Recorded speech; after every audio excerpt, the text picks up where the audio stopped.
थेट जाऊयात आपण अंतरवाली सराटीमध्ये. आमचे प्रतिनिधी अक्षय शिंदे आपल्यासोबत उपस्थित आहेत. अक्षय, आज आंदोलनाची दिशा ठरवली जाईल, पत्रकार परिषद होईल, पण मगाशी जसं जरांगे म्हणाले आत्ताच मोठ्या प्रमाणात गर्दी तिथे जमलेली आहे.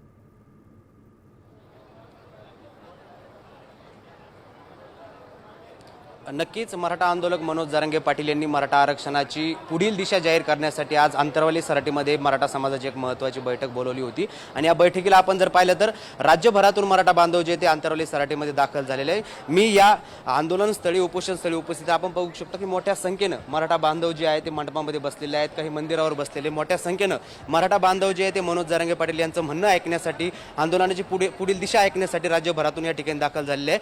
थोड्याच वेळामध्ये मनोज जरांगे पाटील या बैठकीला सुरुवात करतील आणि बैठकीनंतर मराठा आरक्षण आंदोलनाची पुढील भूमिका काय असणार, कशा प्रकारे राज्यामध्ये आंदोलन उभं करायचे या संदर्भात मराठा समाजाशी चर्चा करून मनोज जरांगे पाटील जे ते पुढचा निर्णय घेणार आहे, पुढचा निर्णय जाहीर करणार आहे. आपल्याला हे बघणं महत्त्वाचं असणार आहे की मनोज जरांगे पाटील पुन्हा उपोषणाचं शस्त्र उपसतात की मुंबईकडे धाव घेतात. कारण मराठा आंदोलक जे यांचं सगळ्यांची मागणी अशी आहे की मनोज जरांगे पाटलांकडे की पुन्हा एकदा मुंबईला आपण धडक देऊन पुन्हा एकदा जे आपले मागण्या आहेत ते सरकारकडनं मान्य करून घेऊ, अशा प्रकारचे आक्रमक पवित्रा जो आहे तो मराठा बांधव घेताना आपल्याला पाहायला मिळतात. त्यामुळे मनोज जरांगे पाटील बैठकीत नेमके काय सांगतात हे बघणं महत्त्वाचं असणार आहे. या बैठकीकडे लक्ष असेल. अक्षय, इथल्या तरुणाईचं नेमकं काय म्हणणं आहे जाणून घ्या. तुर्तास धन्यवाद संपूर्ण माहितीसाठी.